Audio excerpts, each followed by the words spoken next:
So I'm live. Let me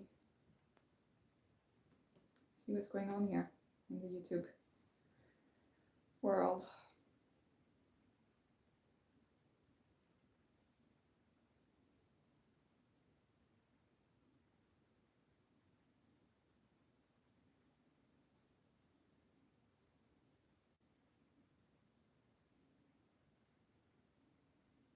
At the moment it's pretty empty in here, so I can say what I want. Pretty fun. Let's see. Let's turn the sound off on the computer.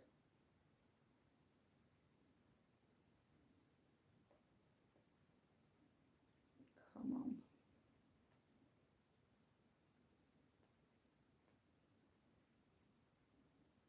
So it's my birthday today.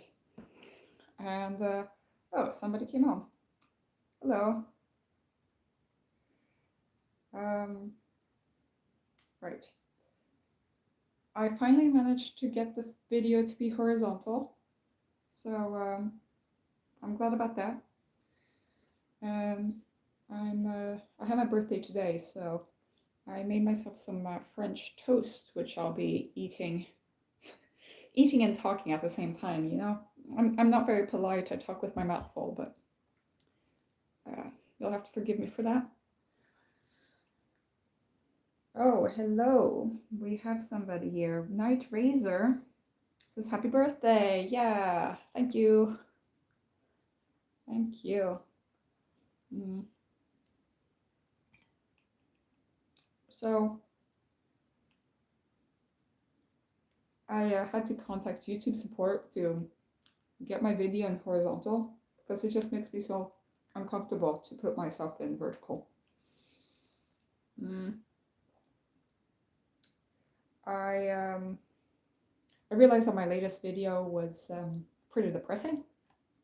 Well, not my latest, my next to latest, where I was having a bad day, basically. I had a bad day the day after that too. Yeah, but now I'm happy because it's my birthday. I celebrated with my ISFJ friend, my ISTP friend. I'm not sure if he's an ENTP or I don't know, and my ENFJ friend. So we had a great time, and we made pumpkin soup because it was kind of like a Halloween / birthday /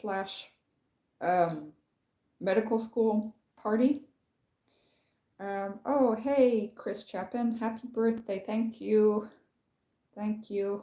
I love your emojis, Night Razor. Let me send a heart to you too. Now.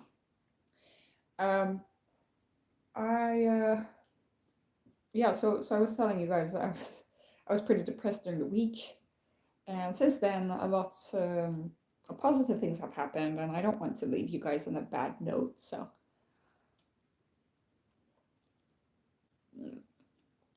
the lagging is bad.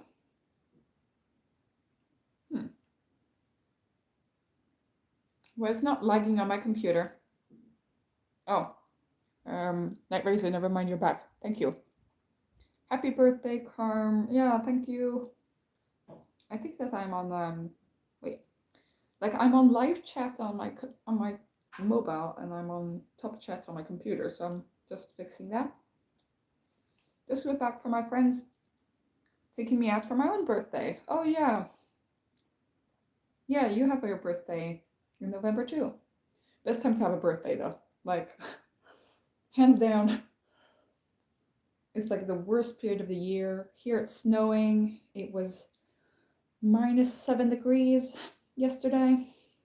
And yeah, it was just pretty cold.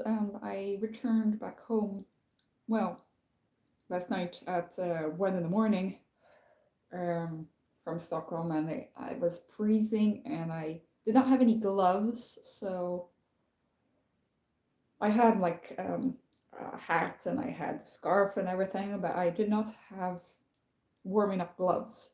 Like I had these gloves that did not have any fingers, so I was like freezing my fingers. to death, and it was super dark. I have this little like lamp that I have on my coach, so I got home safely and everything was fine. But yeah, I was celebrating with my ISFJ, ISTP, and ENFJ friends, and we made a pumpkin soup. We made an apple cake. We had a Toblerone cake, and these eyeballs, like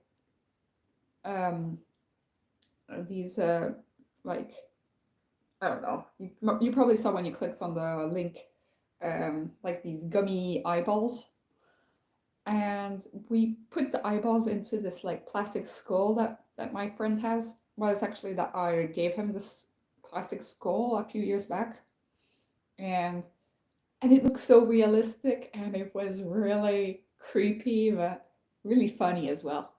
So that's the kind of medical school humor that we have. So all four of us are doctors now,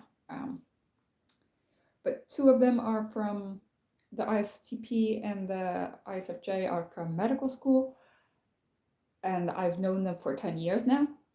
And the other one is the ENFJ, is somebody I met during my internship in the south of Sweden, and I've known her for about 3 years now. Gurvo, wait, Carm says mine's tomorrow. Yes, best ever for it. Our winter starts earlier this month. Yeah. Oh, so you're born the 20th of November. Yeah. It's always nice to have other November birthday people, because it's yeah, I don't know. There are people who believe in astrology that hate our guts for being Scorpios. But you know, it is the best month of the year to be born. All the best people. I'm born in November. I was supposed to be born on Christmas, but I was 1 month premature.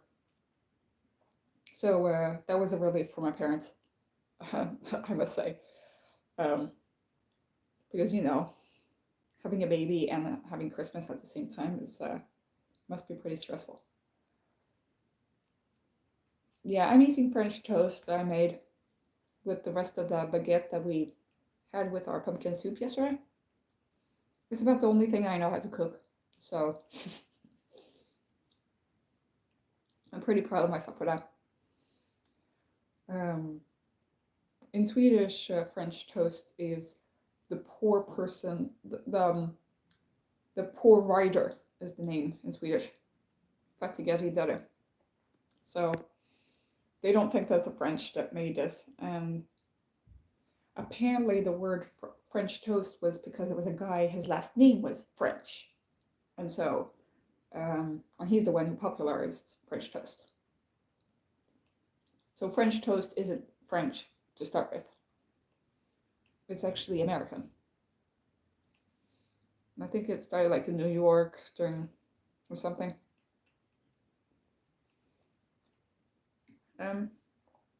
Right, let's see if my live is working here.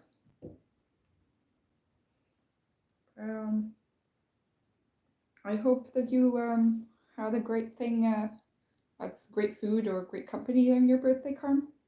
I definitely did. My SFJ friend obviously was doing most of the cooking. I was mostly like the DJ and just talking about my life. But the ENFJ was also pretty good at talking. Rocky, my cat, wishes you a happy birthday, was pawing at the screen. Oh, hello, Rocky.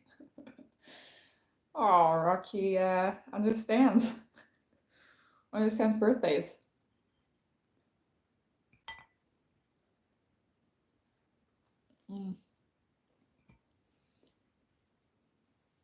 I've just been walking around today, but it was snowing, so it wasn't like that fun.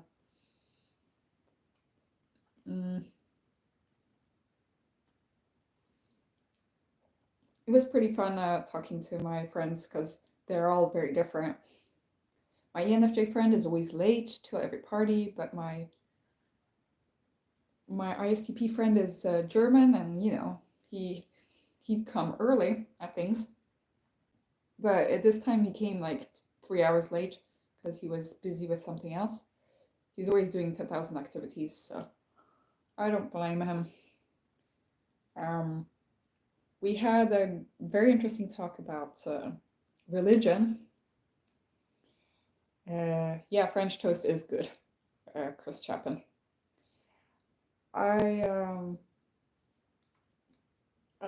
It was interesting because, my ISFJ friend is Catholic, and my ENFJ friend has been Catholic but believes in spirituality rather. My ISTP German friend is like a complete atheist. And what happened to me yesterday morning is that Jehovah's Witnesses came and knocked on my door. And I sat and talked. I sat and talked to the Jehovah's Witnesses, and we had a great conversation. I was pretty bold in my claims. Like I was like, I feel sorry for you guys, and they were like, yeah, well, we feel sorry for you. and yeah, we started talking about different things. Then I found out that the Jehovah's Witness guy lives across the street from me, which is a little bit disconcerting. But I was kind of like, because the thing is, the Jehovah's Witnesses, they don't get members by knocking on people's doors. The reason that they knock on people's doors is because they want to scare the Jehovah's Witnesses from the outside world and isolate them even more. So the thing to know when you're dealing with people who are Jehovah's Witnesses is that you should be like kind to them and show them that they don't need to be in their group to be a kind and helpful person. So that's the strategy that I adopted. I was like, okay, well, I'm going to show that I'm an open-minded, kind person. They had their Bible, they like went through all of the verses, talked about Noah's Ark and Adam and Eve and stuff, and I was logically discrediting all their points. But they were well prepared, so they knew how to, counteract my points. But then we started standing there and talking for so long that actually they got tired of me rather than me getting tired of them. I was like, yeah, come at me with all your questions and all your ideas and stuff.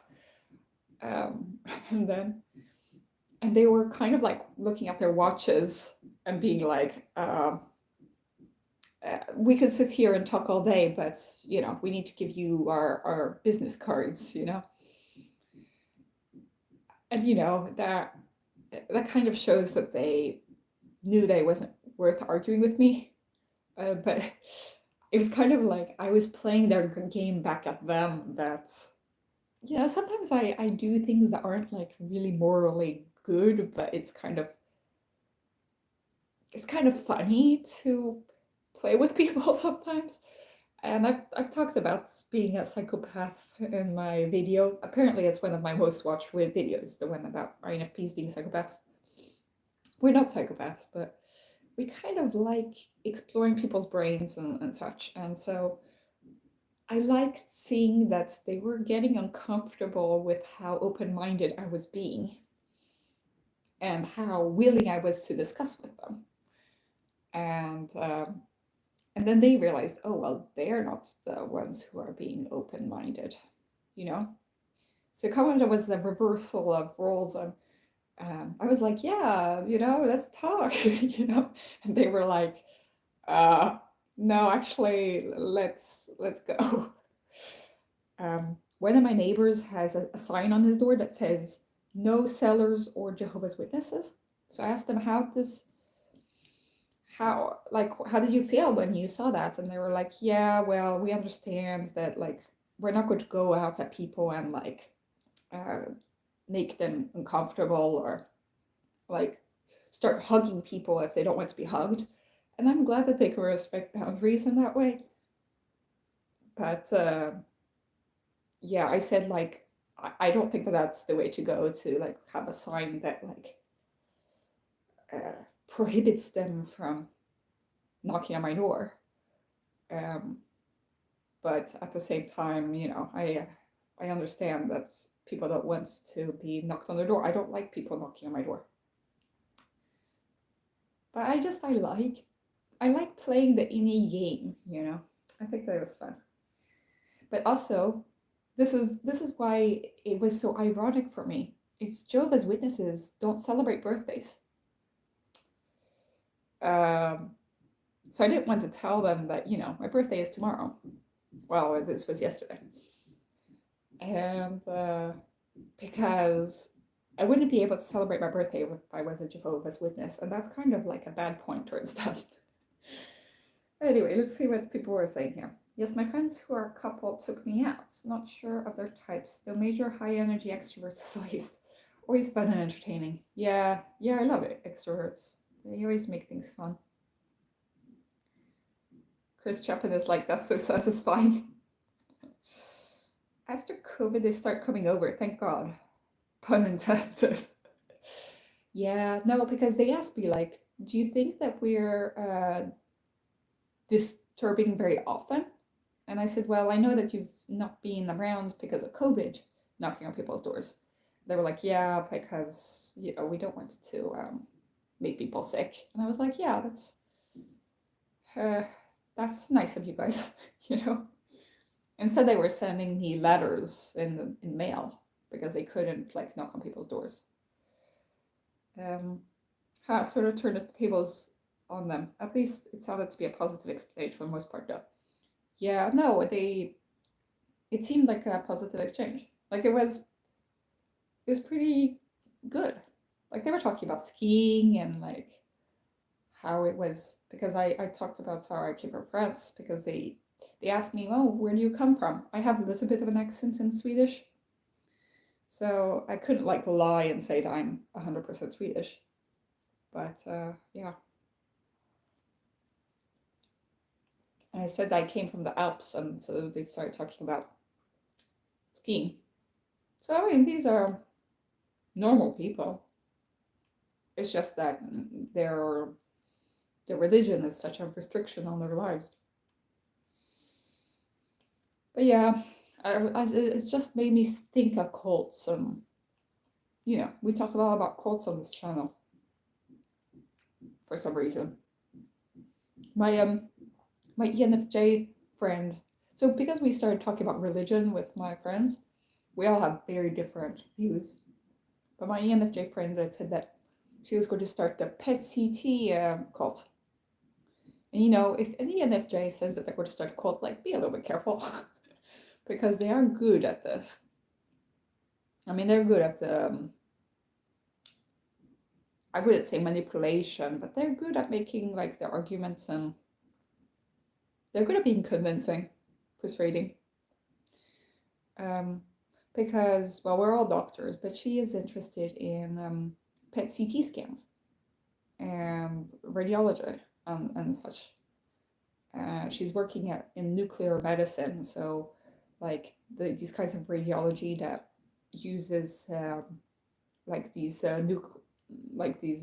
radioactive markers that can find cancer cells on the body, and she's like done research on it, and she has a PhD,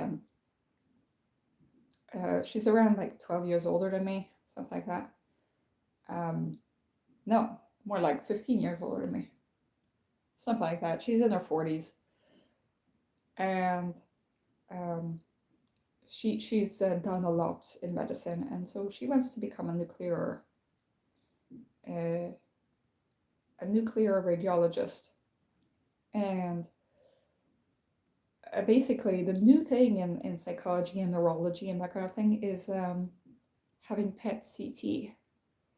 And so with PET-CT, like right now they're trying to find cancer cells, so that they can have radiation just on the cancer cells and not on the rest of the body, so that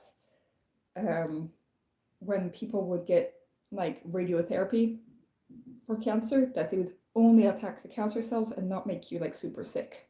So that's kind of what she's working on right now. But somehow PET CT will be able to also be used in the brain to see, together with MRI, in order to see the processes that are going on in the brain when, like consciousness, the question of consciousness, the question of the self, of these existential questions. She said that she has a colleague who is researching how the brain is when people are praying. She recommended the book The Power of Now by Eckhart Tolle, which a lot of my viewers have recommended to me. So I'm going to check that out. And so it's kind of how we each have our concept of God in our own minds. Like we are our own God. Because our consciousness, by playing like with our consciousness, we can reach a certain state of nirvana. That was her explanation. My ISFJ friend's explanation was like, well, God is just like, you have to believe in God in order for it to work. And it's like, well, what about the people, those of us who don't believe in God?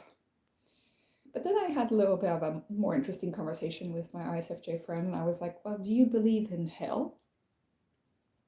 And he was like, not really sure about that. He said, well, he thinks that there is life after death, but he doesn't really believe in the concept of heaven and hell. Because he believes that God is all, like, mostly good. And so how could God, like, put people on hell, He doesn't believe in Satan. And so, we start getting into all these theological conversations. At the same time, like, we're eating all of these candies and apple cake and everything. So that was nice. Oh no. Okay, sorry guys.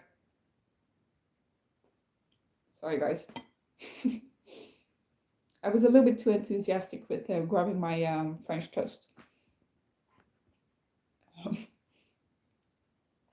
I have you a little bit in an unstable place. Let's see. There. Okay, what's going on?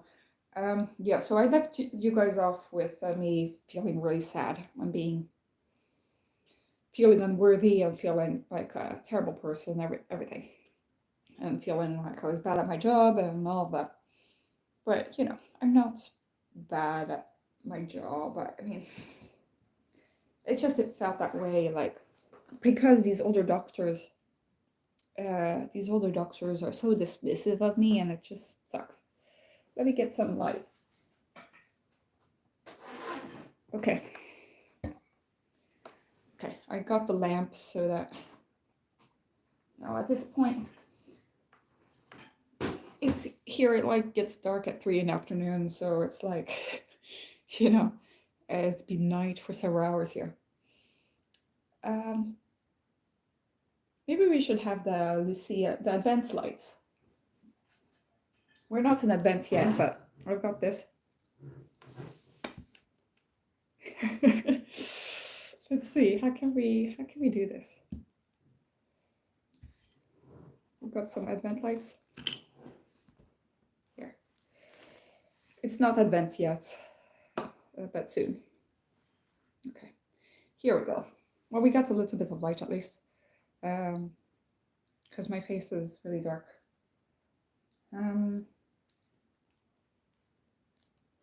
Yeah, so how did I get to feel better? Well, first of all, my birthday was approaching, so I was feeling happy about that.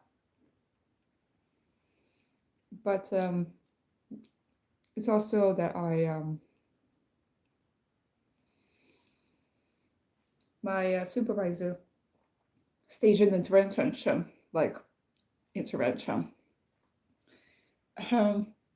Basically, I was feeling very low on Wednesday because there are these patients that are really like weighing on me, and my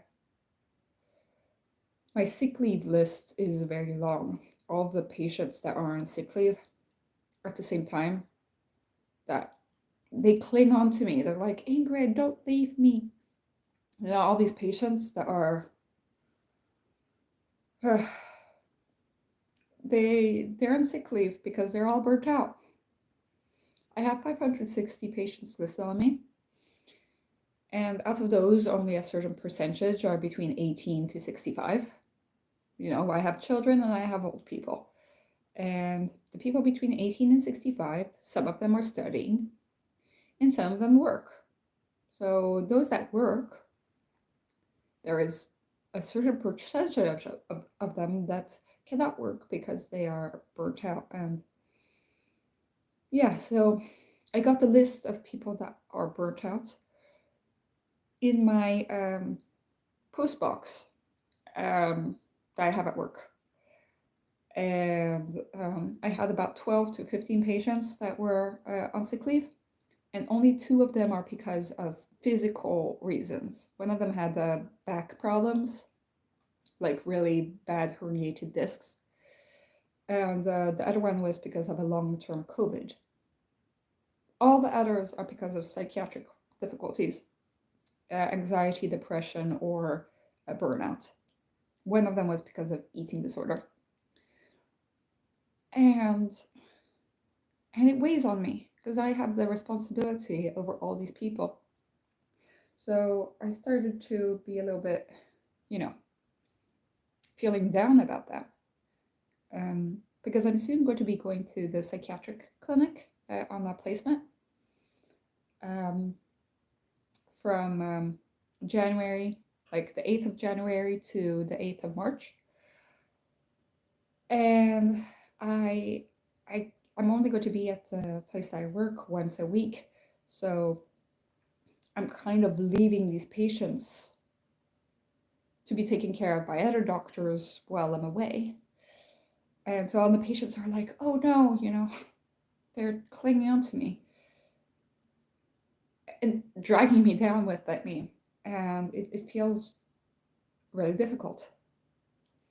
My friends, the friends I celebrated my birthday with, one of them is working in geriatrics. So his patients don't need to be on sick leave, right? Because they're already retired. The other one works in radiology. So she doesn't meet patients that she needs to follow. So she doesn't write sick leaves. And my third friend is doing research. And he's doing his internship, so he's forced to be at the healthcare clinic, like a GP clinic, for 6 months, and he's not looking forward to it because of the sick leaves. It's not something that I thought I would be doing when I first started medical school, So it has been weighing on me quite a lot. And so at my workplace, we have an occupational therapist who's especially trained in insurance medicine and in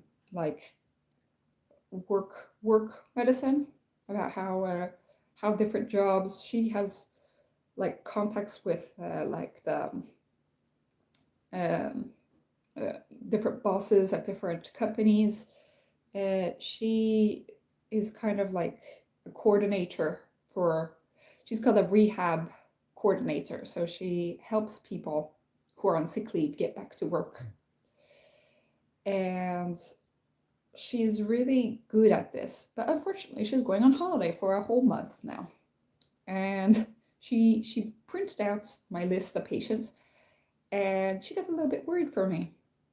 My supervisor got worried for me because I was crying during my last supervisor visit when we were having our weekly meeting. And I was feeling like I'm not developing, I'm not doing a good job, everybody is making it hard for me. Our boss now wants us to do even more digital stuff. Well, I've learned one digital system, and now I have to learn 2 more systems. And it's this never ends. So I'm having a lot of trouble at work with different things, different expectations that people have put on me. The one who's in charge of my program, he wants me to not write any sick leaves on anybody and just leave everybody to die in the streets, you know, and that I'm being too soft by writing sick leaves on people. But it's easy for him to say because most of his patients are patients that he's known for years and years. And the demographic of people that he has are mostly over 65. So, and he only works 40%. So obviously he doesn't have a lot of patients. So it's much easier for him to like, also he's like these senior doctors, so like the patients are scared of him, and you know, like if they're going to get a sick leave, they're going to get it from me instead of from him. And like they'll respect his opinion much better than mine, because I'm young and, you know, a little bit silly because I'm an INFP, you know. I'm not a serious person. And yeah, I have a hard time. So it just felt like I didn't have any support from anybody. And my supervisor was like, but she was like, Ingrid, you are developing, you are doing like all this good stuff, you know, like don't listen to those that are old doctors. And I was like, yeah, but it's hard, you know, because a lot of my, and I mean, she agreed, a lot of why I have this job, I'm at the mercy of these older doctors because I'm in training, so I'm under them. And I'm supposed to be both working and studying at the same time, and it's just a lot for me to deal with. But anyway, I had that talk with my supervisor, and that was really good. But then my supervisor got worried, and the occupational therapist, seeing my list of all of the patients that I have to take care of, that all need a sick leave. It's not like I invented that they need a sick leave. I don't do sick leaves because I think it's fun. She saw the list and she was like, wow, Ingrid has a lot to do, you know? She has a lot of work. And my supervisor and her talked together, apparently. And the occupational therapist, rehab coordinator, she wrote on the paper, she wrote that she said, just keep the patients there, she wrote. And she said, well, she was going on holiday to Argentina, so she put a little sun, you know, and she said, take care of yourself on the little paper. So that was really sweet of her. But apparently, my supervisor talked to her and told her, can you talk to the rest of the team? And by that, she means the psychotherapist team, the rehab team upstairs. I don't have much contact with them because they're upstairs and I'm downstairs. But later that day, one of the counselors that works at my workplace came down and knocked on my door. And I was like, oh, you know, he's giving me more work. And then, but it wasn't more work. He wanted to come there to tell me. He said that we have a great cooperation. He said that I'm doing a great job and that he feels that I need to know that. Because he said that maybe you don't get that much of that kind of feedback from your colleagues. But he said that all of the referrals that I give to him and every conversation that we have is productive. And that I have like wise thoughts about my patients, and that I shouldn't be worrying about these older doctors. So that was really, really good. And I'm thankful that he gave me that kind of feedback, because then I realized, oh, well, actually, so it's just the older doctors who are being difficult and having all of these high expectations of me. I'm already fulfilling the expectations of the other people around me. The nurses love me. The other people at my workplace love me, and I have friends who love me, and everything is great, you know. Um, let's see. I'm missing all of these things in the chat. Um, Cats and Pigs Horde. Oh, hello. Happy birthday, gracious Raven. Please call me Mohit's not my username. Okay, Mohit, sorry. I do like your username though. Mohit. Thank you. And Schumann says hi. Yay for birthday stream. Happy birthday, Radish. Is there still any cake left? No, I did take some apple cake from my ISFJ friend, and because we baked it together. I mean, I basically cut the apples, and he did all the rest. I whipped the ingredients together, but he had the recipe and he was following it. And then we arranged apple pieces onto the cake. So yeah, that was nice.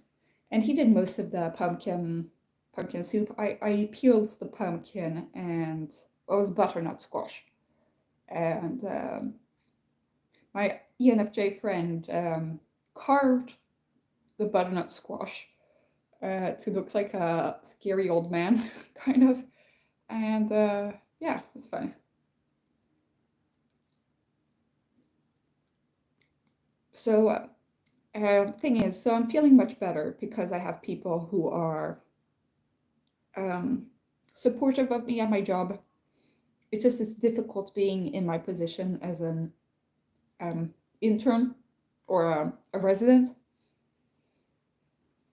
because a lot of the older doctors have forgotten how it is to be a resident. Nobody listens to the residents. I mean, like, my boss doesn't listen to me when I say something, and the older doctors don't, but everybody else does. So I felt much better after that. But I was like, how do you know about this?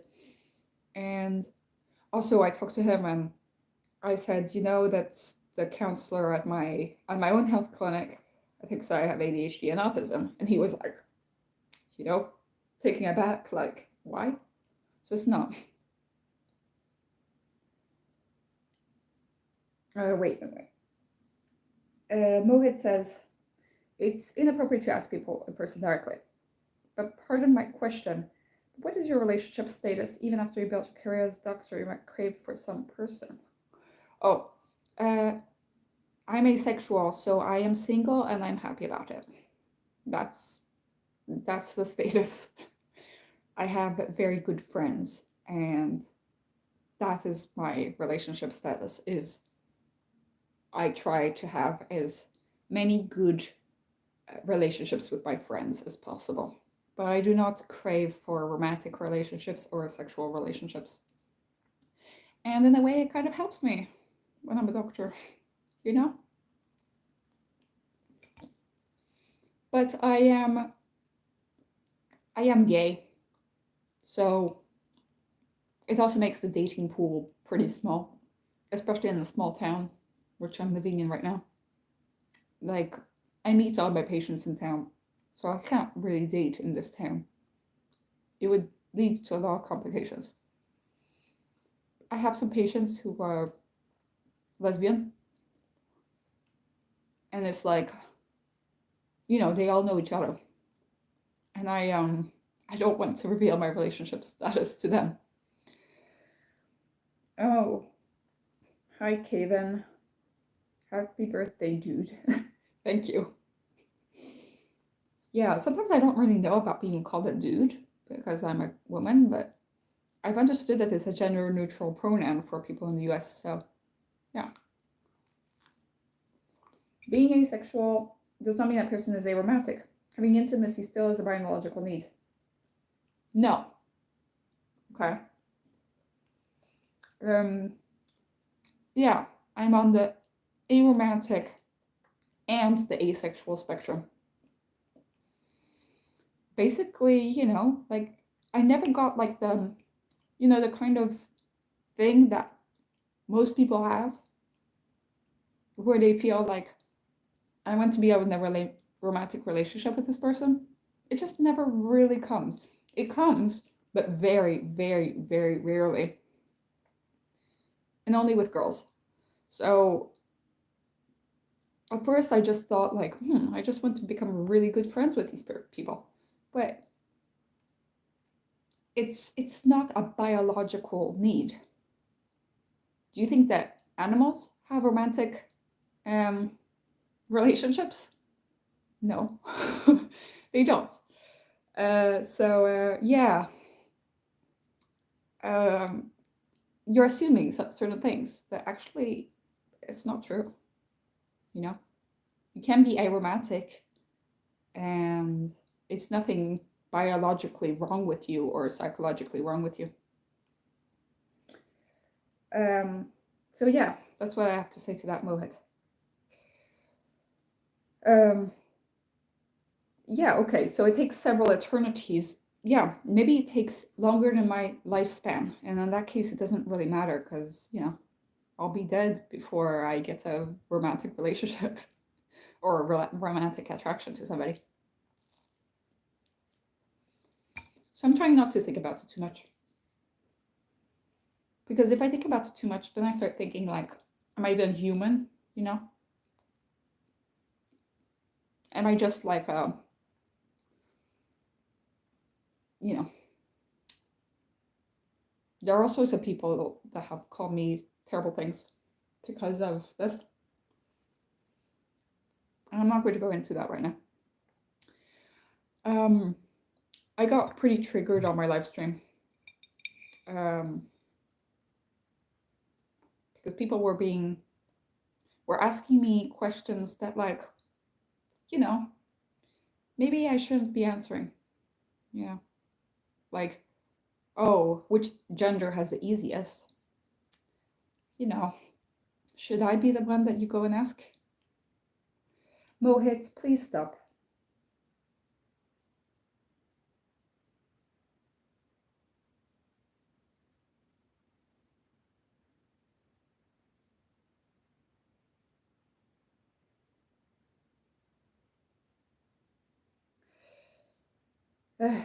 Yeah, okay. Well, Mohit, I'm not going to be answering that. I've learned from my last live stream that there's certain questions that's better for me not to answer. Like Israel, Palestine, like I'm not the person to talk about with that. Um, nobody is qualified to answer that kind of question.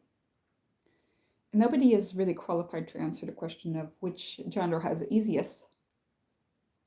I think that the person who would be most qualified to answer would be a trans person, but even then, it's only their own experience. You can't statistically say those kinds of things because it's such a personal experience.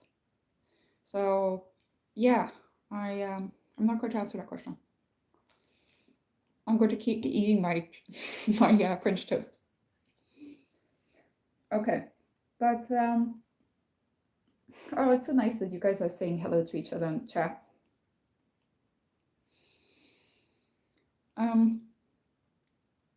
Yeah, so it's kind of like my supervisor staged an intervention, but staged an intervention. She just got the occupational therapist to go and talk to her team, and then her team like sent an emissary to come and talk to me. And he was like, "How can we help you?" And so I told him a little bit about my story, and yeah, he was like, that's not right, you shouldn't be having to go through all of this stuff. And I talked to him about that doctor who didn't want to prescribe SSRIs, and he said, yeah, he has a lot of like a really hard time cooperating with that person, and that he doesn't feel like he has difficulties communicating with me. That's good. Okay, I'm done with my French toast. Yeah, I'm keeping the lights here on top. My mom bought me HelloFresh for my birthday, so I guess I'll have to learn to cook. She was just like, Ingrid, you decide the meals and stuff. She just said that she would pay for it once I got into it. My ISFJ friend has the recipes from the HelloFresh that he used to have. So yeah.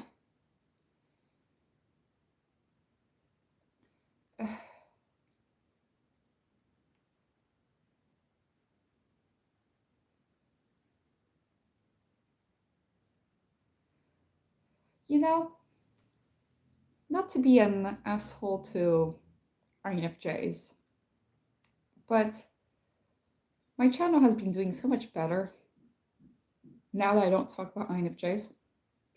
You know, the INFJs, you know, I see that you like questioning things and such because you want to understand things. And that is something that I really admire about INFJs. But sometimes I think the INFPs are a little bit more like understanding that like we all have our separate arguments, our separate opinions, and that and that like, you know, we'll have to agree to disagree, you know. And you know, I think that INFPs don't really feel the need to debate about everything. And at the moment, I'm kind of in a vulnerable position. Even though I'm feeling good, you know, I kind of need to turn off that self-critical side in order to push forward. Because otherwise I'll start questioning myself and thinking that I'm bad and wrong and everything. And I can't go into that spiral. You know, I have to believe that my opinions, they're my own, but they are based in reality, and I can go forward in the world looking at it like this, in this certain perspective. If I keep changing perspective 10,000 times, then I'll go down that rabbit hole of like, you know, am I crazy? Do I have bipolar? Do I have borderline? Which is where our good friend Bufo is right now. I won't say more about her, but she's again put her channel and hidden her channel, which is sad. I mean, but it's just like, you know, we are really capable of seeing so many different perspectives, but sometimes we have to stay put with what is our actual opinion. Yeah, okay, it's this, and not question ourselves 10,000 times. Okay, so I'm not going to go over that.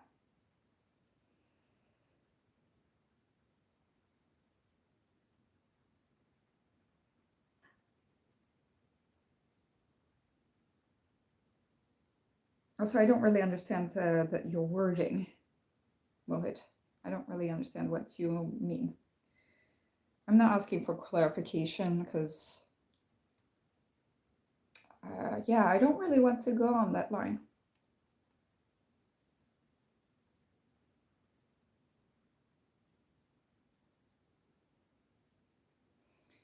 Gandhi is an INFJ. He is such an INFJ. And that is my opinion. I mean, maybe he's not, you know, but I watched a movie about him and such, and it just, you know, he seems to have that NISC kind of thing where he's like denying himself these basic pleasures and all that, which is more of an INFJ kind of narrative, you know.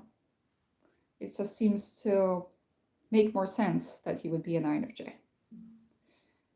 But that doesn't really have anything to do with anything.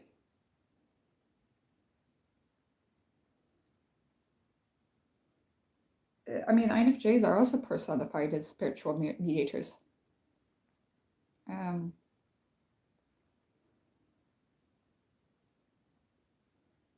okay, yeah, Bufo. I hope Bufo is back soon and feeling better. Seeing this questioning is really sad. Yeah. Yeah, I know. I hope I haven't triggered anything in her, because I know that we trigger each other, kind of. I mean, at least sometimes her sadness makes me sad, and I'm like, I don't know if my sadness makes her sad. We start questioning everything. And it's both our strength and our weakness. It's that we are so good at questioning ourselves, you know? And that's kind of why when the Jehovah's Witnesses came and knocked on my door, I have to be firm inside myself, like confident in myself that I'm not going to let myself be manipulated by these people, you know? Because, I haven't told you guys about the Scientology story. I keep pushing it off. But I did get sidetracked into Scientology when I was 14, 15, around the time when I got into MBTI, actually. And basically, I was into personality tests. I was into the meaning of life. You read historical fiction like those of Khaled Hosseini? Oh, I've read, what was it?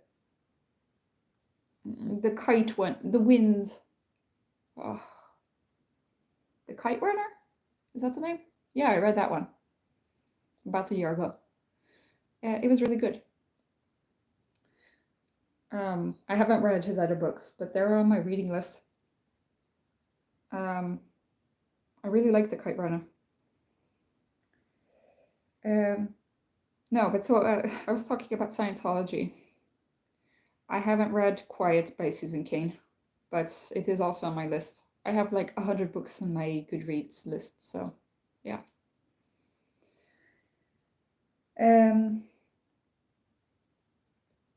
When it comes to Scientology, okay, I got into Scientology because it had the word science in it, okay, and I was 14, something like that. Back then, we only had one family computer. I didn't have my own laptop or anything. So I would read these things on the family computer, and then I would have to delete my history. And every time I would have to delete my history, every time I would read about it. I was really into like finding out my purpose in life, the meaning of life and such. I got depressed when I was around 15. So, and that was when I was at my most depressed. Never got any help for that or anything, but I wasn't in a good place. But that was when I discovered MBTI, because I was really into taking all the personality tests that you could ever have. And that's when I got into MBTI. I thought I was an INFJ. Later on, after about a year or two, I figured out that I was an INFP by going on Personality Cafe and getting typed. But it was around that period where I was taking all these personality tests. And Scientology had a personality test, but I didn't really understand that it was a personality test, so, or that I was linked to some religion. So ironically, I kind of read about Scientology and just kind of dismissed it. And then I got hooked into it by taking a personality test online. And then in order to get the results, you had to go through a comic. And the comic was basically about Scientology and how it works. But I didn't know it was Scientology because I was like, oh, this is a comic that talks about the meaning of life. So I was like, getting into it. And because I only had limited access to the internet and this comic was super long, I kept having to delete my history, start the quiz over again. I was really dedicated to this. So I kept doing the quiz writing, and then so every time I did it around 4 times during the space of a week, and the comic started off pretty good actually. It was pretty fun comic, but that is the comic showed what the Scientologists believe, and the Scientologists believe that our bodies are just vessels for our souls, and our souls are kind of like reincarnated. Our souls keep jumping from body to body, and they're kind of like these intergalactic beings called the Thetans, and our soul is a Thetan that has kind of like infected our body or something. And when we die, then the Thetan will just jump over to a next body. And basically that's why Scientologists believe that children don't exist, basically. Because, your soul should know, like, whatever you learned from your adult life before. So that's why children in Scientology are really abused and not taken care of. Because, like, obviously they're just children, but in the Scientology, they're not taken care of in that way. But I wasn't understanding all this while I was reading it. And I just, I get swayed by these kinds of things. I'm really susceptible to getting involved in cults, especially when I was young. I mean, now I've gotten more, like, experienced in life and such, but so I was like, all of these things are pretty interesting, like, what is the soul and all that. And then I got into the next stage, which is like the next chapter of the comic. And that's where they start getting into reptile people, the reptilians, and the Illuminati and all that stuff. Like, the government is full of people, of reptile people. And that's around that point where I stopped reading that comic. So I was into the Scientology doctrine for like about 2 weeks before I gave up. But I did get sucked in because the comic was so interesting, and like thinking about the philosophical meaning of all this and everything. So yeah, I almost became a Scientologist. But by the time I got into the Illuminati stuff, I could kind of like guess that maybe there are some extraterrestrials that are like hiding among us. But once the Illuminati started being a thing, that's where I jumped out. I was like, oh, this is bullshit. I don't want to know what my test result is. So I just started clicking just the pages of the comic. There were like hundreds of pages in this comic. And at the end, then they wanted you to pay to get your test result. And I was like, first of all, I have to go through all this comic, and then I also have to pay. So yeah, I did not pay. So I did not become a Scientologist. That was the story of how I did not become a Scientologist. But I have a video on my channel about me kind of almost being in a cult, which was the Harry Potter, Dumbledore's Army, and the Year of Darkness cult, the fanfiction cult. I almost became part of that cult. Yeah. So all this questioning and stuff, it is good to question. If I was part of the cult, my questioning would maybe get me out of the cult, and that would be like self-preserving and good for me, but I don't want my questioning to lead me into a cult or lead me into believing things that I don't believe because my experience is true. My experience is the truest thing that actually is for my life. Obviously you have to be open-minded and such, but being too open-minded has its negative consequences. So sometimes you have to be firm in your own beliefs. And yes, so I don't want to like deter people from being on this channel and asking me questions. But some questions you have to think a little bit. Shuman says, pay for the results sounds typical, haha. I've only ever had to deal with Mormons and Jehovah's Witnesses at the front door. Yeah, well. So I talked to the Jehovah's Witnesses yesterday, and I had a pretty fun time. Hi Ingrid, happy birthday. I'm a Scorpio too. Yeah, aren't we like all Scorpios? Like Carm was also a Scorpio. Like his birthday is tomorrow, and Brendan from Psychastral had his birthday last week, I think. So we're all November birthdays. That's an interesting history I have with that. I remember years ago there used to be TV commercials on for Dianetics in between soup and detergent advertisements. Wow, yeah, that must have been the beginnings of Scientology. I don't know. Yeah, so it was like kind of Dianetics, the book, but like in comic form on the internet for where I was supposed to read all that. It was too much to read. Like, obviously they didn't really have their PR marketing system right, but I got sucked into it. And obviously I'm kind of like, I think that INFPs are kind of like, if I wasn't a cult, I'd be a pretty good cult member. I wouldn't like the hierarchical structure, but loyalty is something that I really am, I'm good at, I'm loyal to my own beliefs. That was in the 80s when I was a kid. Yeah, I don't know when Scientology was founded. Was it in the 80s?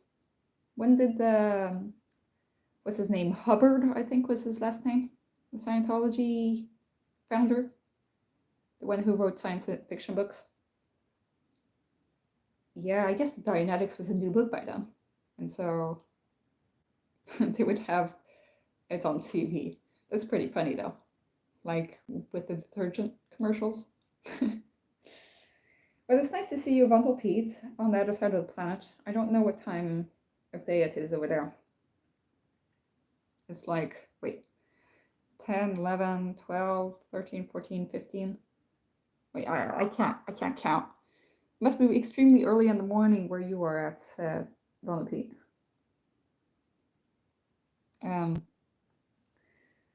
But yeah, technically we're not my birthday wherever you are.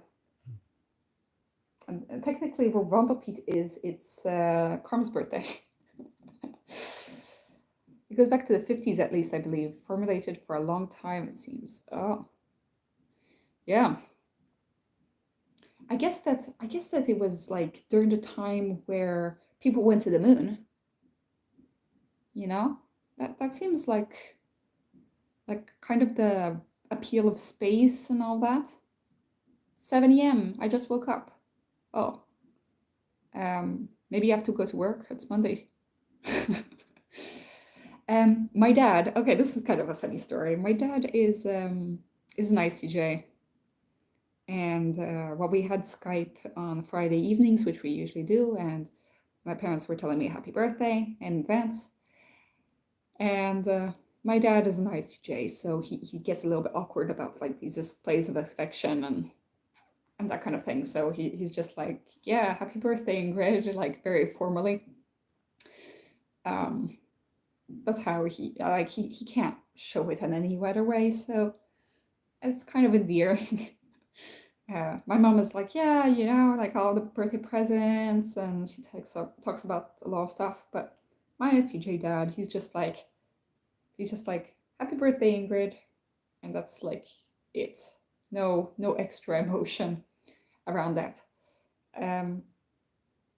Schumann has been sending me all of these like German. This guy Liam who does these German video shorts. And it's just so funny because like the German stereotype is like basically my dad. So my dad, like showing no emotion, he's just like, happy birthday, Ingrid. And I'm like, oh, thank you. And he's like, I have transferred money to your account. Thank you. And then he said, I calculated that your birthday is on the same day of the week as the year you were born, because you are 28 now, and 7 times 4, 28 is divisible by 4 and by 7. So that means that every person in the world, when they have their 28th birthday, it's the same day of the week as when they're born. And I'm like, oh, cool fact. You know, so I was born on a Sunday, and today is a Sunday, and I'm turning 28. Because you could say that every 7 years that it could be a Sunday, but it's not sure, because there are also like years where there are 366 days instead of 365 because of a leap year. So basically, there could be a year where it's been 7 years, but it wouldn't be a Sunday. So technically, you can only be sure every 28 years that your birthday would be on the same day of the week. But like by the time I figured that one out, but yeah, like that's the kind of thing that my dad finds interesting to like research about.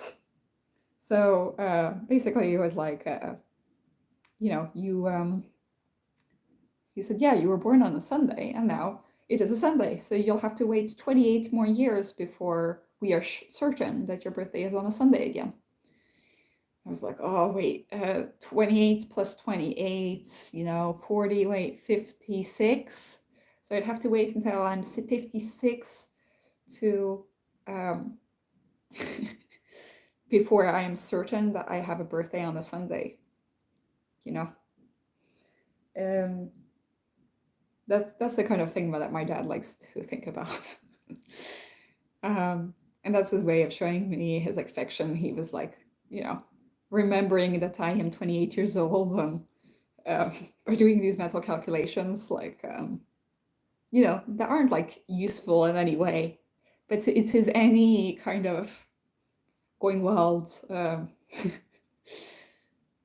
Yeah, so instead of like telling me, like, how are you feeling today? He's like, yeah, 28 is divisible by 7 and 4. I was like, oh, what does that mean? And he was like, well, that means that your birthday is on a Sunday. Yeah, I don't know how long he'd been thinking that up, cooking it up. But yeah. Chris Chapin says, oh, that is so sweet. Yeah, it is sweet. It's nice. But I wanted to share that with you guys because, yeah, maybe you didn't know. Maybe you needed to know that fact. Carm says, oh, that is quite endearing. Fascinating how different types relate to their birthdays. 2 times 2 times 7, prime numbers. Yeah, it is prime numbers, but in a way that isn't the prime number thing is not what is important here. What is important here is the fact that the week has 7 days, and that it is every 4 years that there is a leap year. So that's why you can't be sure. But yeah, they are prime numbers too. What does HBD mean? I don't know. But hello, hey, Ko Hakala. Yeah, so ISTJs can be lovely in their way. My brother, instead, he just like sent me tons of emojis. And on my last live, I was talking to somebody, Mochi Mochi was her name, and she sent me all these emojis that resemble my brother's emojis. Apparently, my brother types like any 18-year-old types, because this person was 19. Anyway, that's all. So I've eaten my French toast. I hope Vandal Pete doesn't have work today, or is working from home or whatever, and is eating some kind of good breakfast. I don't know how you guys in the US are doing. At least here it's been like -degrees and snowing and terrible. Well, I was out today in the forest and that kind of thing. I went and bought food. Like I bought all the ingredients like eggs and milk and sugar and stuff so that I could make my French toast. Ingrid, I've been employed for 2 years. I'm a true INFP. Oh, you're the true INFP. Yeah, I'm not a true INFP. But aren't you studying? I thought that you were studying to become a librarian. Today feels like spring, though will not last long. Oh, yeah. Well, I guess that Vondelpiet is in spring, actually. Like end of spring, beginning of summer. It must be over there. Because the seasons are reversed in Australia. But yeah, no, I mean it's been -7 degrees yesterday at night while I was walking home from my birthday party. And like my fingers were so frozen, I didn't have like gloves. I had gloves that were without any fingers, so I had a hard time unlocking my door. Yeah, I'm studying. Nearly finished my diploma. Yeah, we can finally have the INFP librarian. Then you'll be an even more of an INFP. Yeah, nearly summer. It's all about allergies down here. Oh, I'm sorry. I don't know if I have any allergies. I don't think so. But yeah, no, because we need an INFP librarian who will tell off the people who are making noise in the library. Even though we won't tell them off because we are too nice and we are too afraid of conflict. But okay. All right, but so today you're not working. Well, that's good because I don't want you to get late for work because of watching this. You know, but I think the other people maybe are working in this chat. But yeah, so Schumann's been sending me these videos about German stereotypes, and it's just like so my dad, and a lot of the things are kind of relatable to Swedish culture as well. So they make me laugh. But by now I think that we've watched all of them. My course is so funny. I have managed to confirm that 4 of my classmates are INFPs. We often all sit at the same table. Oh, that's nice. There are so many INFPs. Yeah, I wish I could know more INFPs. I just know all sorts of other types, but you know, sometimes it does feel a little bit lonely doing what I'm in my job. Being an INFP as a doctor is not. I guess that some INFPs were smarter than me and like realized that being a doctor isn't for them. Yeah. So that's it. Does anybody have any questions? And by that I mean questions that aren't like super controversial. Because yeah, I've answered enough of those and got upset at so many of those. Like, I mean, basically, you guys have asked me like the three big questions about gender, about sexuality, and about war, basically Palestine, politics. So yeah, which personality would you like to have for a supervisor? Well, at the moment I have an ENTJ supervisor, or not supervisor, a boss. My supervisor is an ISFJ. I love my supervisor, so I'd say an ISFJ. Basically, I need somebody who is stable and who is a feeler.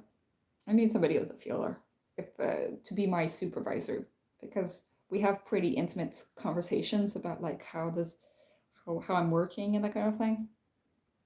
Like I could have a thinker, but they'd have to be kind of careful around me, you know. I don't want to just get a ton of criticism without any like positive feedback. I need more positive feedback than criticism. Otherwise, I'll break down and cry. So yeah, and I mean, I wouldn't like mind having an extrovert or such, but I think ISFJs are pretty good.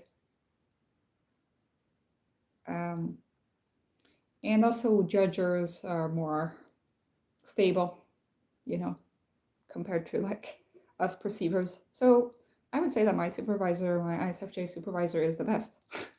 That's my take on it. If you're talking about bosses, I think that bosses,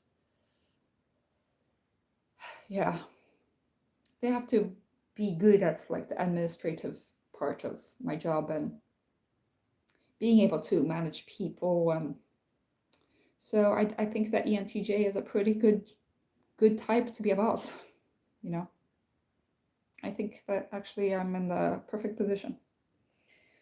Yeah, birthday rituals, like certain things you listen to or watch every year. Well, usually I just like think to myself very hard, like, oh, I'm so special, it's my birthday, you know. And I looked at the date and I'm like feeling very special about things, you know, like diving into the FI just by thinking about. I kind of think about my past and you know who I was when I was a child and that kind of thing. Um, I was looking at old pictures of myself. I guess that's a little bit what I kind of do. Um, I don't really do certain things every year. I mostly just take care of myself, like have a self-care day. Um, what I do every year is the Halloween party, and sometimes it is closer to my birthday, and I have like a party for my birthday, which is what I did yesterday. But mostly I'm alone. I changed my age on my Tumblr page. uh, I change. I check my email, see if I get any like good promotions, which I did not get this year. But you know, often you'll have like these companies saying happy birthday, and so it kind of feels nice. I mean, it's just a random marketing email, but it's okay. It's kind of nice to having your name like saying happy birthday, Ingrid. But that's all I do. I don't really watch anything special or eat anything special or do anything special. I mean, often I get the messages on Facebook and I'll answer those with like a thank you and a heart emoji, you know. I don't do anything special, like, but I do think a lot about like me as on my previous birthdays, or like think of me in the past, like little me. Little me did not know that she would live to be 28 years old. I think the 28 is a pretty important year because so many people died at 27. Isn't that it? I think that's all these like pop stars died when they were 27 or something.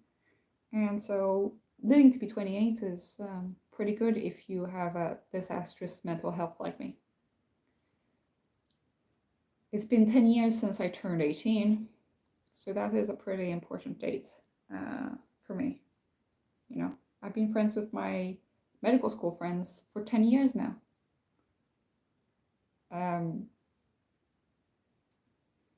do start planning for like Christmas because, well, my birthday is in November and Christmas is in December. But yeah, no, I don't have any other birthday rituals actually. Aliens are almost like an alien type on this INFP channel, but my dad is also probably an ISTJ. And yeah, very similar to German stereotypes. Anyway. Yeah, no. So maybe the ICJs were the real reptilian people that the Scientologists talk about. But yeah, ICJs, they have better things to do than to go on YouTube and look at MBTI channels. But sometimes I feel like my dad is a little bit into the conspiracy theories. You know, he has this paranoia about things. Um, you know, he thinks that Google is listening in on us, and well, it's true. But he was ahead of the curve. You know, he thought that this was going on like 10 years ago. Um, he was like, you know, our phones are listening in on us. You know, be careful. Um, he looks at all the trends and all that. Um, but yeah, he does. He is very careful. Yeah, all engineers have a bit of paranoia. They know how much different things are than what they seem. Yes, my dad is a computer engineer, so basically I wasn't allowed to have anything Apple growing up. Everything has to be Android. He worked for Hewlett Packard. Now he doesn't work for. He works for like an offshoot of Hewlett Packard. Um, but you know, Hewlett Packard is you know, all of our computers would be HP. Um, HP computers. I own an HP laptop. I mean, I have an Android, and it was like even weird for him to buy a Samsung for me. He had uh, before. I mean, I had a Nokia. I mean, you know, we are behind on technology because he's very careful. Yeah, it's 27. If you can get past that, it feels like a relief in a way. And now it's 48 here. 50 feels almost anticlimactic. Huh? Yeah. No, I mean, yeah, I mean, when I was 18, I didn't think that I would. Well, basically, when I was 15, I didn't think that I was going to live to be 18 years old because I was so depressed. I mean, at 18, I definitely didn't think I would live to be 28. So I'm proud of myself that I took me through that because now my mental health is so much better. I have so much more experience of life and I can be more level-headed and happy about the world. You know, everything seemed so dark and gloomy when I was a teenager. Amy Winehouse and Kurt Cobain died around that age. Yeah, yeah, it's sad. A lot of people die when they're 27 for some reason, or kill themselves, or overdose, or you know, for some reason it was 27, and it was a Halsey lyric. It was like, you know, I hope to you live till the day you're 28 years old, and so now I'm 28. Woo. I mean, you know, after the age of like around 25, suddenly you don't get any perks anymore for your birthday, you know? Like when you're 18, you get to drive and drink. I mean, in Europe. Um, when you're 21, you get to drink in the US. Um, certain bars are only open if you're over to you if you're over 23, which is like the highest thing. And then you get like discounts on things until you're 25 to certain museums and such. The highest rate was when you're 26 on trains here in Sweden. You get um, sale, you know. But then when you turn 27, then like you don't get any perks for getting older. And then when you're 28, it's like, okay, just one more number, you know. But it is actually an important number because so many people don't live to get to the stage. So that's kind of positive. And you don't get like a lot of my friends get kind of depressed about turning 30. They feel like, oh gosh, I'm so old. But you know, that's an accomplishment, you know. A lot of people in history have not managed to live this long. And imagine if I'd died beforehand, you know, I wouldn't have been able to do all the things. My Instagram does like some kind of like review of the year for my birthday, and YouTube also did a review of the for my birthday. And I realized how much has happened this past year. I got burnt out. I got over it. Like I got rehabilitated from my burnout. I made friends. I lost friends. I um, I got to do a lot of things with my job. I got to like go to concerts. I got to experience a lot of different things. So yeah, I kind of do a review of my year in November rather than on the New Year's. But New Year's is also a good time to review the year and see how everything has gone. Um, my whole family, they're all born in January, except for me. So, um, like my mom's birthday is on the 4th, and my dad's on the 5th of January. So when they have their birthdays, like they don't do their New Year's resolutions on the 1st. So they give themselves a few more days. Or at least my mom does. Like, if she's going to go to the gym, she'll wait until the 4th on her birthday to make that resolution. But yeah, it's sad that so many people died at 27. Yeah. Okay. Well, I don't know about you guys. I'm going to end the live. Is there anything else that you want to bring up? I've finished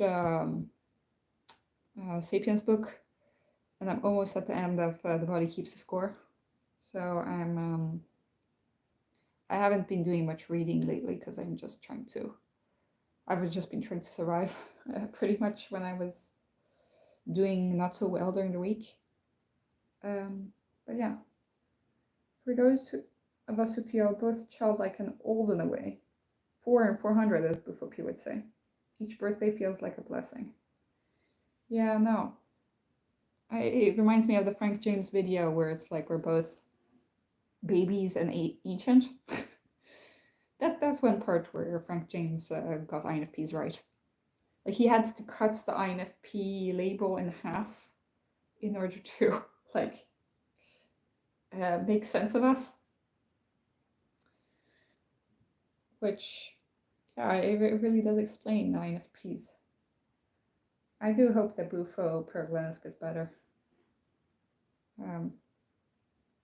She has people on her side.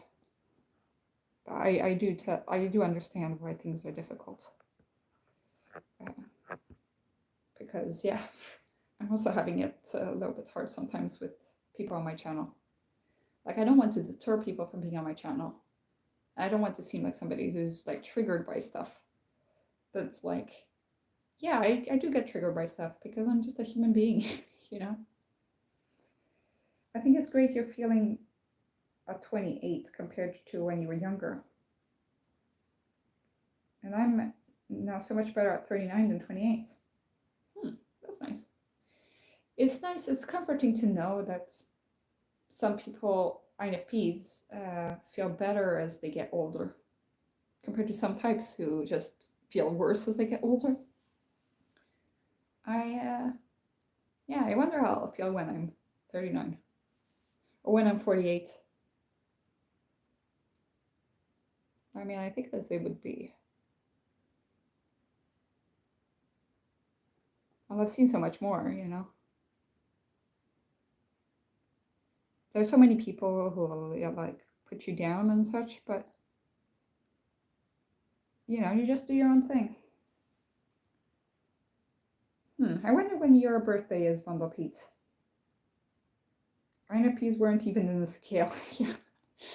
Yeah, sure, man. We were like way up and down because he had like ancient up there and like down there, like you had a baby, and we were like not even on the scale because we were cut in half. Like one half is there and one half is down there. And then he said, well, it's just like the circle of life, like old people and babies are kind of the same. You know, it's just a circle. Life is just a circle. And I was like, that's nice. The circle of life. Thanks, Pete, for saying this. I'm feeling better now. Oh. Yeah, no, it's good to feel like we're getting. My birthday is 27th of October, and early Scorpio. Oh. You have your birthday before Halloween. October is also a good time to have a birthday. Yeah, but so we're all Scorpios. That's interesting. I don't really understand astrology, but yeah. Yes, I can attest to that. As we age, an individual thing, of course, though one becomes more secure and centered, it feels. Clarity comes through. Yeah, I see that in older INFP insights. D, she's like 70 plus or something. And she feels pretty like secure in herself and not as shaky as she was like as a young adult. I'm glad I made you feel better, Schumann. Yeah. We should be happy about like becoming more experienced and such. My ISFJ friend was talking about that a little bit because he works in geriatrics. And he, he comes from Italy, so he works in a town that has a lot of immigrants. And it seems like these, like the cultures that aren't Western cultures, really take care of their old people. Well, in Sweden, it's kind of like so secular, the culture, that they don't really take care of their elderly very well. They just like shove them into an old age home. But, like there is value to life even when you're above 70, you can, your bodily health maybe gets worse, but your mental health might be getting better, So that's always nice.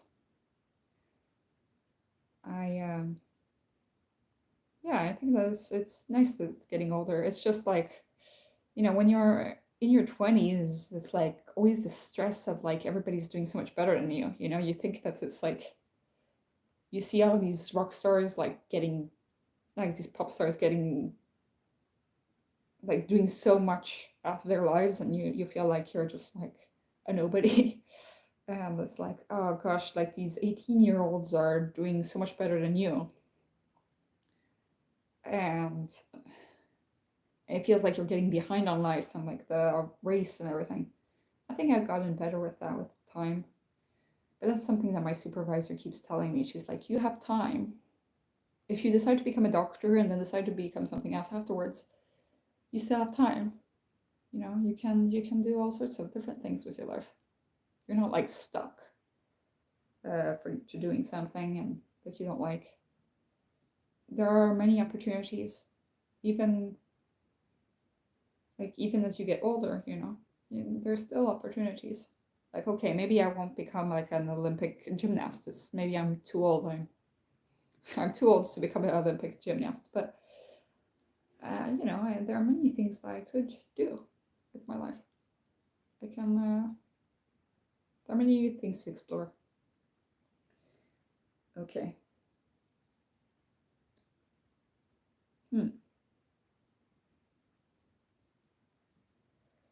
How long have we been going? 1 hour and 30 minutes. Okay. Well, I have finished my French toast long ago. I have all of this candy from this school that my ENFJ friend bought me. My ENFJ friend who started the pet CT cult. She's really into the pet CT scans. Maybe that's the new cult. You still have your granny squares? Oh yes, I do. I mean, I actually have them right here. I have so many. Here I have some, like, I have these that I'm going to be gifting to people. More. I have lots of granny squares here. And all of these. And these. I mean, I have so many granny squares. And these. I mean, like, this is a big pile of granny squares. And then I even have more. Because I made some on the train while I was coming back from my ISFJ friend's house. He was the one who was hosting my birthday party. So here we have all of these little red ones that I was making on the train. Puh, I thought they were gone or given away. What do you want, one human? I think I still have your address somewhere. I'm thinking like, maybe I should put the red ones together into a little red blanket. But the blue ones, like dark blue ones, they're big enough and like rough enough that they can be used as like a standalone, like a gift just with these. These ones are kind of flimsy, so I'm not sure really what to do with these ones. But the dark blue ones, like if I cut the strings, I think that they can. I'm thinking of giving one of these to my ISFJ friend, one of these to my ISFJ supervisor, like basically all the ISFJs. I'm planning on giving one of these to my dad, one of these to my mom. My mom already has like a scarf / headband kind of thing that I've planned for her. So I have those 4 kind of planned. I still have enough yarn, I think, to making one more of those, which maybe I'll keep for myself. And then I have all of these other ones. Maybe now that I know where the Jehovah's Witnesses are, maybe I'll give them to the Jehovah's Witnesses. I know where he lives now. I mean, you can look up people online in Sweden. It's really scary. My dad, my ISTJ engineer dad, is extremely scary about that. Wait. Wait. Indeed, sometimes when you're younger, it's FOMO. Older, it's more JOMO. Joy of missing out. Yeah, no, I think the INFPs, we do have joy of missing out quite early in our lives too. I mean, I've experienced that too. Cliched as all that sounds, you figure out what's even more important to you. Yeah. I think I finally to feel JOMO at the age of 39. Yeah, no, I think sometimes I have JOMO because like my brother is 10 years younger than me, and I'm like, you know what? I'm glad I'm glad I'm not 18 now. I'm glad I'm not doing all the things that you're doing. So I get it. No, it's okay. We're just talking about what to do with them in the last stream. Yeah, I've managed to figure out what to do with these big ones, but the smaller ones I don't really know. But my ISFJ, I really want to give him that. Super Cat, hello, happy birthday, thank you. Yeah, you've missed most of the stream. I'm thinking of maybe logging off at some point.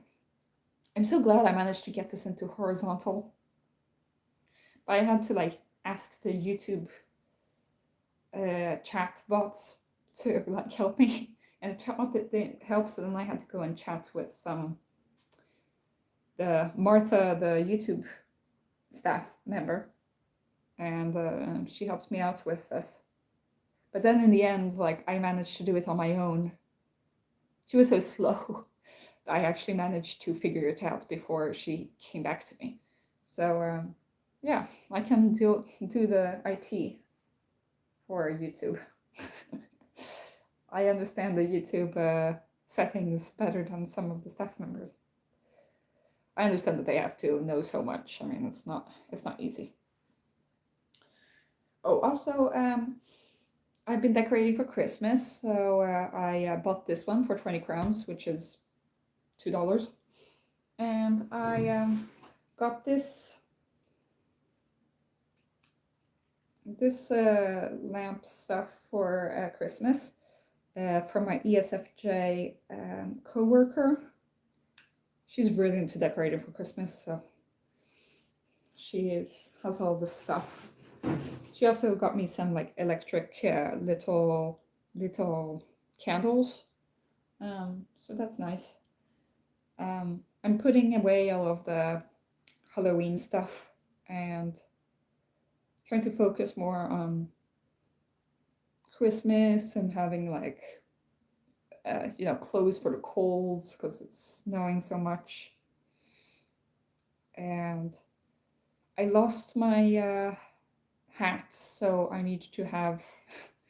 So I have this other hat which my aunt knitted me many years ago, but it's kind of scratchy, unfortunately. So I get like these scratch marks on my forehead, but it is a very, very good quality. So I like it. Cozy, such a sweet gesture from your coworker. Yeah, she is like the sweetest. She's the best. She keeps wanting to take care of like how my house looks because she knows that everything is chaos at my place. She keeps trying to give me tips of like food to cook and things to like homemaking skills because she knows that my parents have not given me any homemaking skills. So she's trying. I'm not doing too good as a student of hers, but you know, she's she's a nursing assistant, and sometimes I often go into the lab where she's working. Mostly she takes blood samples, like a phlebotomist kind of job. And so often I go in there and I'm like, my patient needs to take a blood sample. And I'm just there just to chat. Like, I'm not really there because my patient has to take a blood sample. I'm just there to socialize. And she's like, oh, hi, and then we have a chat. But then it's like, it's difficult to stop her from talking once she starts. So then I have to be like, oh, I have a patient now. I'm busy. But yeah, that's what she does. So I love her for that. Okay, well, I'm glad that Supercat got to join us. I mean, I'm guessing that... Wait, Supercat, you were in Germany. We've got all the Germany people. In the last chat, everybody was like... was from Germany and talking about German things. Yeah. So I mean, I've never lived in Germany. I don't really have contact with Germany, but my ISTP friend is German, so it's kind of funny. He's always laughing about. He was laughing at my ISFJ friend for believing in God, but it's kind of like he's just joking. It's not like he's ill-intentioned, So yeah, but my friend is kind of a little bit a stereotype of a German person. He's always like walking really fast and talking very matter of fact. And he does all of these activities. So like the reason that he came 3 hours late to my birthday party was because he was like putting up tables for a geology fair. And he's really into geology. So he just does all this geology stuff. Weirdly, I've been to Germany 5 times now. I must have some odd connection. Yeah, I mean, I've been to Germany with my family twice. Probably 3 times, but I don't remember the 3rd time. But it's not like I actually did things on my own when I was in Germany. And mostly when I'm in Germany, it's because we're on our way to somewhere else. So, we're on our way to Denmark, or we're on our way to Belgium, or, we're we're always in passing in Germany, and it's not ever our like final destination for some reason. The queer group that I was part of, they wanted to go to Berlin Pride because apparently that's the like craziest, biggest pride ever. I'm a little bit worried though, because I'm not really into wild parties, and Berlin, I don't think I can do the wild partying that my friends are, the queer friends are thinking of. I don't really want to drink alcohol. I don't really want to go clubbing. So I think that a lot of Berlin's pride feels a little bit in that spirit. But you know, it's it would be an experience. And I do want to visit Berlin because it feels like, you know, more of an like an interesting city.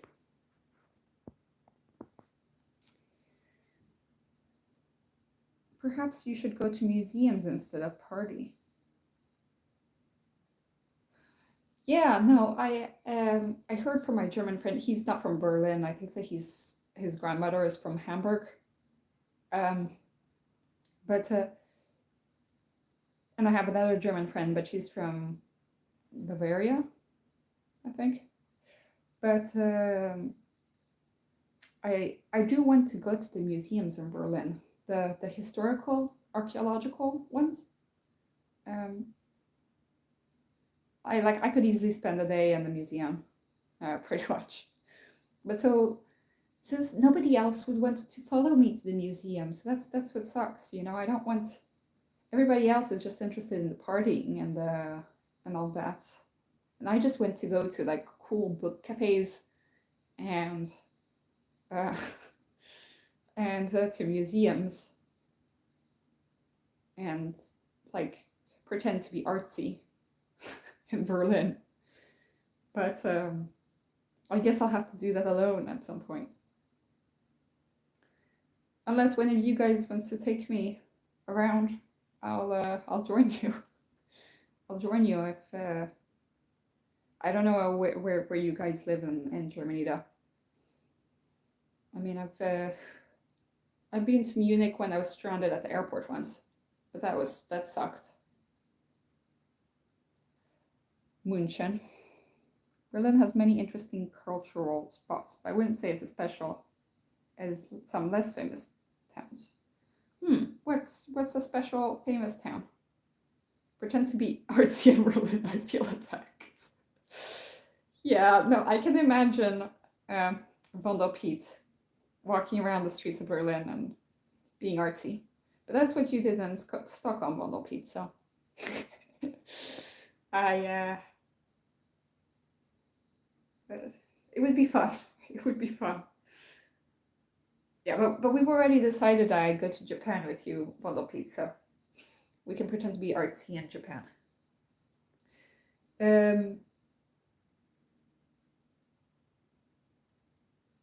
Let's see. Okay. Berlin are too many museums for a week even. I live near Frankfurt, so lower middle. What does Frankfurt have?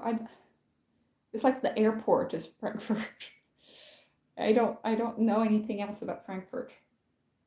You have sausages. Hamburg has hamburgers and Frankfurt has sausages. I mean, I think that most of Germany has hamburgers and sausages. But I don't really know what there is to do. But Berlin seems like to be the artsy town. Skyscrapers and apple cider. Okay.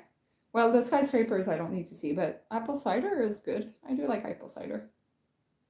I feel like Fussen, another tourist spot, but in Bavaria, looks way more interested than Berlin.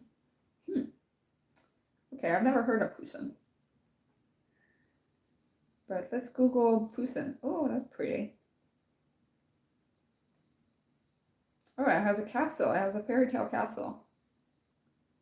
Well, that's where I should go.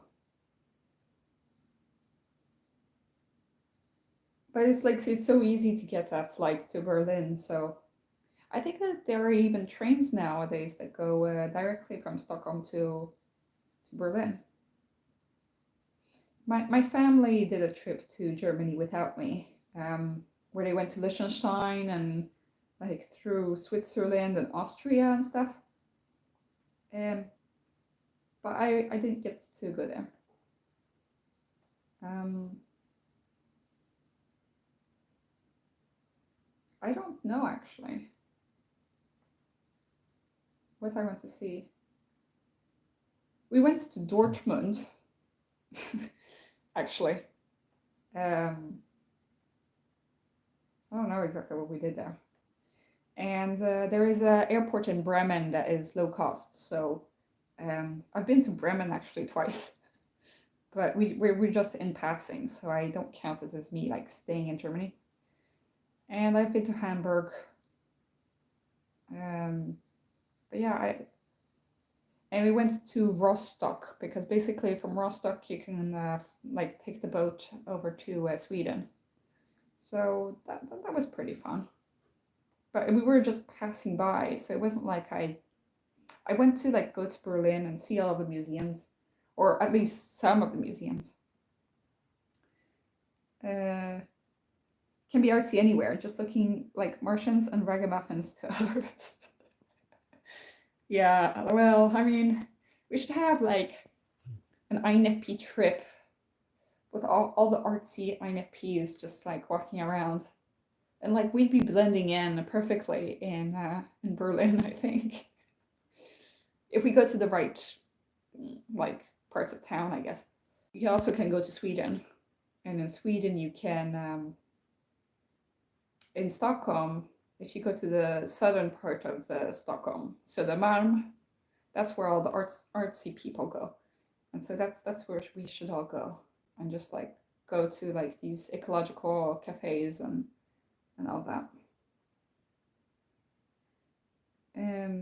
I actually went last time I was in Stockholm. I went to a cafe that was supposed to be French called Pascal, and I was reading Simone de Beauvoir like like in a little nook by the window, pretending to be very artsy. Um, but it was a vibe. It was a vibe.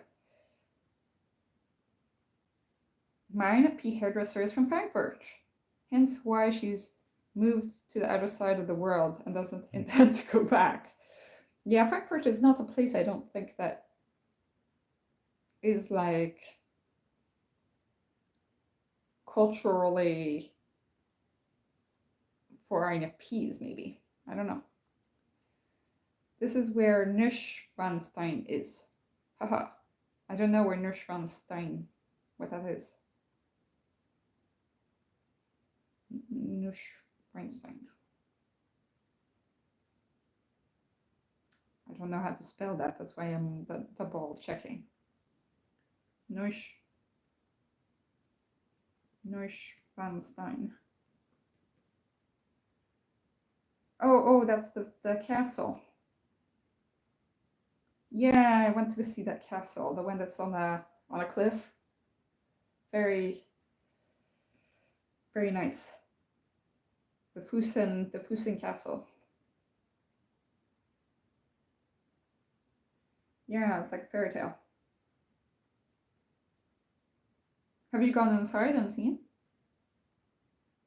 Schloss Neuschwanstein.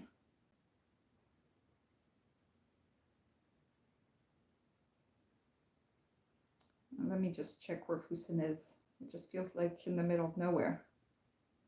Oh. So it's like on the edge of Austria.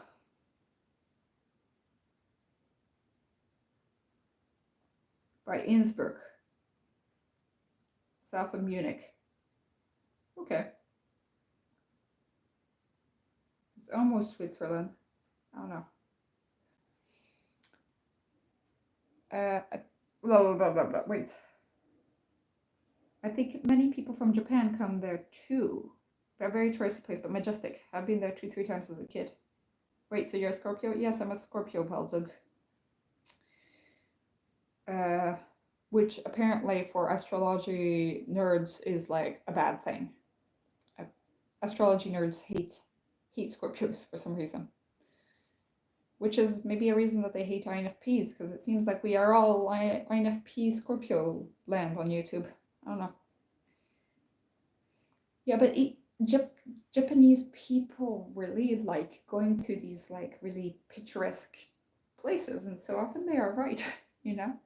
They go to Paris and then they get Paris syndrome, which because they're so disappointed of how the real Paris actually is, which, you know, it sucks. But and then they go to Stockholm because Kiki's delivery service is based on Stockholm. And I think that they went to see how it actually looks like. And it is very cute. It's nice. But I want to go to Japan. I went to go to Berlin and I went to go to Japan and I went to go to Fusan.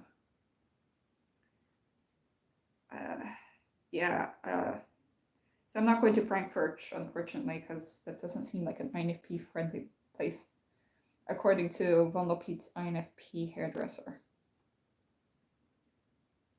Okay. And I think that Pete's hairdressers are wise people, the INFP hairdressers. So I must listen to their advice. Yeah. Okay, wait. My headphones are losing in wait, I'm going to just turn off the headphones. Okay, good. Right. Well, wait. How long have we been going? Almost 2 hours. Maybe we should end this live, and I should find another way to celebrate my birthday. I hope you guys are having a great weekend. Yes, always listen to my wise INFP hairdresser's advice. Yes, and I hope that Valdo Pete has a good week, because it's already Monday there. Yeah, so I hope that you guys have a great week too, but that you have that last end of your Sunday as well. Okay, let me see how we do. Yes, go celebrate your birthday. Well, I've already done it, but it's okay. Let me just close this because I don't know how to do this now that I have this on horizontal. Yes, don't come to Frankfurt. Nothing very special here, I must say. Good doctoring to you. Thank you. Have a great evening and a nice holiday celebration. Thank you. Lovely rest of your birthday, Ingrid. Okay, bye-bye. And have a good birthday, Gorvo 31 Carm. Wait, no.